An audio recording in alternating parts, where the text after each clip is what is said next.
Welcome to Today in Putnam County, hosted by Putnam County Mayor Randy Porter, the show that takes a look at the events and what's happening all around Putnam County, as well as interviews with local, community, and business leaders. And now, sharing his insights and experience, here's Today in Putnam County with County Mayor Randy Porter. Thanks for joining us this week. I'm County Mayor Randy Porter, and I'm your host. My guests this week are Stacey Gibson and Tish Seidler, and they are with Cookeville Junior Women's Club. And we're going to talk about the big annual event they sponsor each year, and that is Santa's Workshop. Ladies, thanks for being on the show this week. Yes, thanks for having us. Thanks for having us. So November 14th and 16th, you're having a big event at Hyder Burks. Tell us about Santa's Workshop. Yes, so Santa's Workshop is the largest fundraising event that the Cookeville Junior Women's Club puts on every year. This year will be our 47th year hosting the event. We're extremely excited about it. Like you said, November 14th through the 16th. We have over 180 vendors. We have 9 food trucks that will be there. Wow. It's a large event, and the proceeds for that event are all given back to local nonprofits here in Putnam County. I think that's one of the great things about that event. It is something to see that many vendors and everyone come together and have a great time. But you're giving all the money back to our local nonprofits that do so much for our community. And I was there the other night. You have this night where you invite all the nonprofits to come that are asking for funds, and you give them like 2 minutes to make their spiel. Of course, they've done an application with you, but they got 2 minutes to stand up and give their spiel as to why they need funds from you to help them do what they're doing for the community. I was amazed at how well they did in 2 minutes to get that much information in 2 minutes. Yeah. And some of those people were very emotional about what they do for the community. Yes. And I just think that is just unbelievable to give back. And did I see a number? I mean, you've been doing this 46 years. $2.4 million that y'all have given back to the community in that length of time? Yes, yes. I mean, that's huge. That's amazing. And then those nonprofits take that money and they provide all kinds of services, from helping our veterans to homeless and people in need and all kinds of things. I mean, it's really amazing. Yeah, it's great to hear all of their stories like you got to witness. I mean, it is, and it's a very emotional because, like you said, the services that they're providing and the people they're helping, you know, it is very personal, and so there's a lot of emotion to it too. But we absolutely love that event. We have so much fun with it. You know, Santa Claus is going to be there. People can have their selfies taken with Santa Claus. And the Grinch is going to be there. Grinch is a big hit too, isn't he? Oh, yeah. Kids love that from the movie, don't Oh, they? yeah. Grinch? So he causes a little mischief throughout Santa's Workshop, but it's all in good fun. Tish, I think I saw somewhere where you got like 180 different vendors? 180 different vendors, everything from homemade soaps to crocheted items, turned wood, yard signs. I believe they have just a little bit of everything, but the trick to it is it has to be handmade. Everything's handmade? Everything's handmade, hence the word Santa's Workshop. Well, that leaves me out. I don't know if I'd not very good with the handmade stuff. I can draw a stick man, but that's about as good as it gets. It's a great assortment. A lot of people bring their Christmas shopping list and just get it all taken care of. And these folks have such a gift to be able to create these things they do.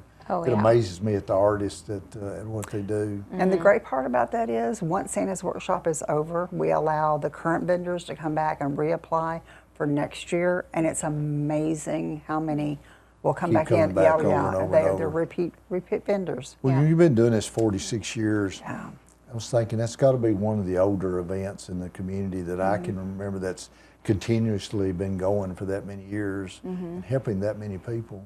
Yeah. I mean, you're having a great time doing it. We are. People are having a great time coming out and shopping and enjoying the day, but at the same time, they're giving back to the community with all those nonprofits that help. Exactly. And that the Juniors Women's Club, I mean, that's been around for what, 55 years, did I read? Yes, this year is our 55th anniversary of being in Cookeville. I was noticing, you start reading names of people when it first started, And I was reading about Miss Frances Hooper and Miss Janice Allen being two that started it, I guess, back in, what, 69 or something? 69 is when the conversation started, and I think officially signed up with the GFWC organization in 1970.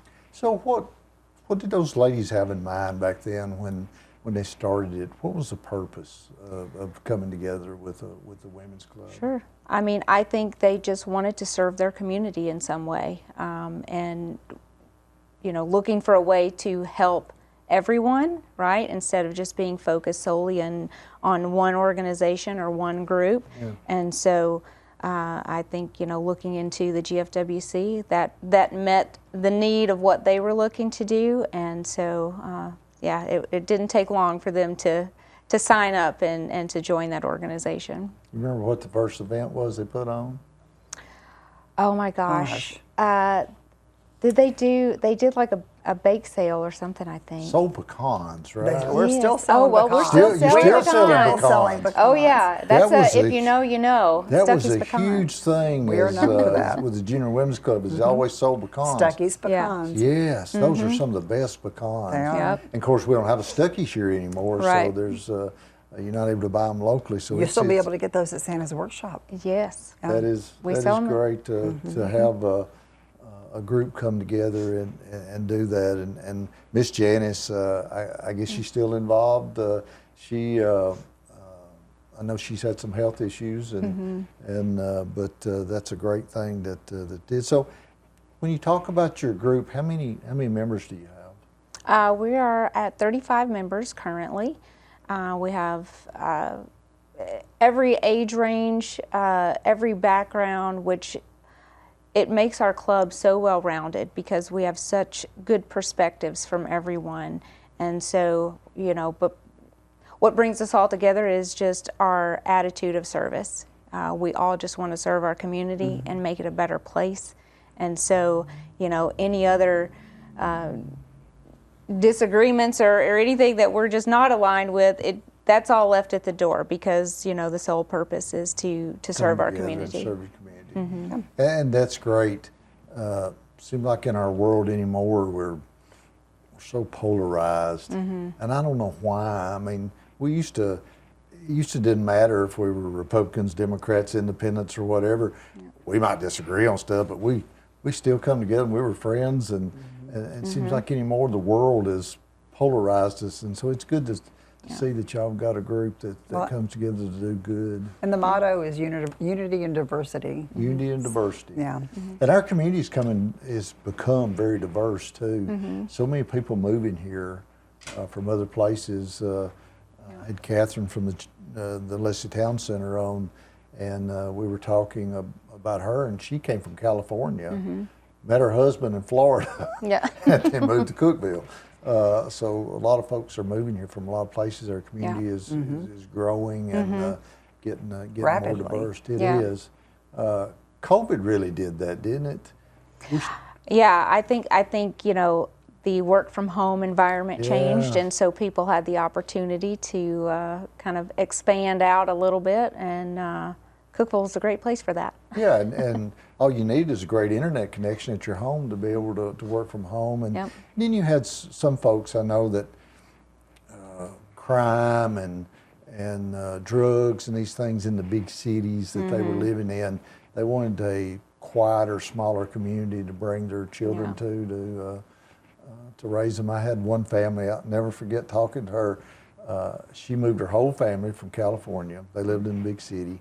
And moved and bought 35 acres at Buffalo Valley. Oh my And goodness. I'm thinking they were going to take up farming, And she said we're going to raise chickens and goats and all that kind of thing. And I thought, what a culture shock! Oh Absolutely. From the big city in California to the hills of Buffalo Valley. That is a big change. Oh yeah. Are you, when it comes to organizations like yours and getting folks to join and be a part of it? I know a lot of the volunteerism seems like it's went down over the years. Are y'all having issues with getting folks to be a part of the Women's Club? So far, no. I mean, we have a lot of people that come to our meetings. Our meetings are open. You don't have to be a member to come to our monthly meetings, so it gives folks the opportunity to see a little bit what the club's about, to see if it's a good fit for them, if it's what they're interested in and what they're interested in working in. So, that helps a lot, I think, and they certainly can take their time in deciding on whether or not they want to be a part of it. They're certainly also able to join us in an event and volunteer, again, just to see if it's something that they really want to do and be involved in. So I think with anything, you just have to find what's a good fit for you. And so far we've continued to grow, and we hope to continue to do so. That is great, because Tish, it used to be everybody wanted to volunteer for something.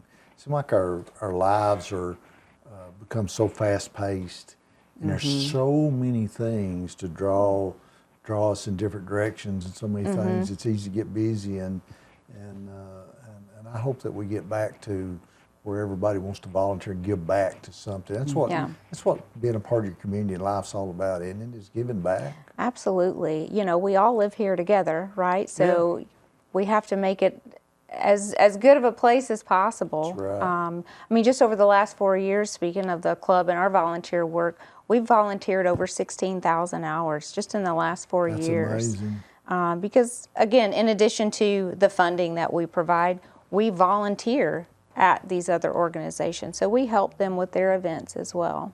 So not only are you giving funds to those nonprofits, you're actually going We have projects. and volunteering with those projects. nonprofits to do? That's amazing. A lot of the projects, there's several of the projects we have going on right now that are the club level. Yeah. We're doing one called the Art Experience, which is we got funding from the Cookeville Art Council. Yeah. And collaborated with the Cookeville Art Studio to provide art for our special needs community. So they got a year of art lessons at free of charge to come just have fun for the entire year, and the kickoff we'll end it with a Meet the Artist Night at the Exceptional Bean. That is great. They're a great group too. Just had art in the park. Yes, we this did art in the park. past weekend. That was a really good event. So that's just one of the projects. Yeah. Your group's got some. I think I was reading where you got some awards. Money for gas vouchers to the American Cancer Society was awarded for a best project, and then you were recognized internationally for the Huggies project, where you joined the health department and on SIDS awareness. That used to be a really bad thing, I think, with a lot of the monitors we have with the babies now. And of course, SIDS is sudden infant death syndrome, and where babies just for whatever reason stop breathing. And used to, when I was in EMS, and that used to be a big deal. We saw a lot of those, but with the monitors and stuff that you have today, it's helped a lot of that. But y'all were recognized internationally for that project. So it's amazing at the great work that your group is doing. And I was noticing, I think it was on your website, the spirit of giving back was on, and we were talking about that's a big deal, isn't it? Giving back to the community. Absolutely, yeah. Again, like I said, we all live here together, right? We want a safe community. We want a happy and healthy community, and so we do our part to ensure that remains and continues for ourselves and our children and on, right? So everybody does their part. Comes together, doesn't it? I was looking at, you've got like 5 different categories, and I guess arts and culture, health and wellness, civic engagement, which involves public safety, education and libraries, and environment. So you're looking to, when it comes to your nonprofits, do they have to fit into one of those categories, or is that just the areas that y'all are trying to do good work in? Those are just committees. So those those are your committees. Those committees come up with their own projects. So like arts and culture, that is the art experience. And right now, civic engagement has one called Wreaths Across America that they're involved in and sponsoring. Wreaths Across America, where we put the wreaths on the veterans' graves. Yes. And they'll be doing that again in December. Right. Yeah. So CJWC is the sponsor for the Wreaths Across America here in Putnam County. That is great because I just got involved in that in the last 2 or 3 years, and amazing Averitt Express bringing the wreaths in for free and going out. And I did not realize when we did City Cemetery, there were that many veterans in that cemetery. It was over 500 or something. I think right now we have, our goal is to reach 50 wreaths, and I think they're like at 43. And they're on it's called a $5 payback program. Yeah. So for every wreath you buy, they give back to the club $5. And Michelle Farrell is the chairperson for that particular project. Yeah. And she's going to take that money that they get back and put into a veterans float for the Veterans Day Parade. Oh, isn't that great? Yeah. Yeah, our Veterans Parade continues to grow. We're having that again this year, and it's an annual event. And my dad was a Vietnam vet, and I said when I came into office, one thing I was going to do is make sure that we honor our vets. Right. And that's what that program's about. It is. That is great. Michelle said something that was very touching when she gave the presentation. She said when they go and lay the wreaths on the graves, they ask them to say the veteran's name. Yes. And lay the wreath and then say their name again, because that may be the only time that name is spoken. Yes. And she was very emotional about it.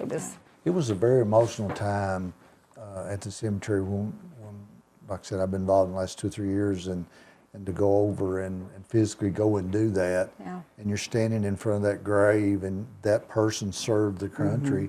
Some of them died serving the country. Yeah. We're talking about the service to our community, but the service to our country, for them fighting for our country, is amazing. So that's a great it's a great event that y'all are involved in too. See, that's also a great opportunity for somebody that's even not part of the club that wants to learn what we do. And I think she does post the dates of when they're actually laying the wreaths. Yep. And if somebody wanted to show up and participate, that would be a great way to find out about what we do. Yeah, there are several dates to be able to volunteer for that. There's, I think, the marking of the graves is one date. Then the laying, December the 8th. And then the laying of the wreaths, and then there's obviously the pickup of the wreaths. So afterwards. there's certainly opportunities, like Tish said, if you're not in the club, but still want to be a part of that event, multiple opportunities. And we'll post that out on our Facebook page, I know, and then I'm sure some others in the community that also participate will post that as well. So I'd say keep an eye out on Facebook for that information. If someone wants to get involved in the Junior Women's Club, how would they go about doing that? They just need to reach out to let us know, either through our Facebook page, or our email is located on our website. We do also post on our Facebook page when our meetings are. We do have monthly meetings. And any other events as well. But that's the best way, is for them to find us in that way, to reach out, to say that they're interested. That way we can make sure we give them the information of the event they want to attend, and then make sure that we have someone there to welcome them and kind of show them around, so they're not just, wandering aimlessly. Right. So. Well, that's great. Let's talk about the event one last time. We got about a minute left. Sure. It's the 46th annual Santa's Workshop, 47th. 47th annual. Wow, and you're having it at Hyder Burks. Hyder Burks Pavilion, November 14th through the 16th. That's Friday through Sunday. Friday and Saturday is from 10 a.m. to 7 p.m., and Sunday is 11 a.m. to 4 p.m. And all the funds that's raised from that event are going back to our Back local into the nonprofits to help them with the services that they provide to our community. Correct. Ladies, thanks for being on the show. I enjoyed having you. Keep up the good work. You're doing an amazing job. To have an event that's been going on for 47 years, that speaks well for your organization, and it speaks well for the event, that people want to keep coming back to that. And I know my wife will spend a lot of money out there. So if you see her, kind of halt her down a little bit, slow her down, okay? Thank you. We'll think about that. Yeah. But yeah, thank you so much for having us. We really appreciate it. Thank you for being here.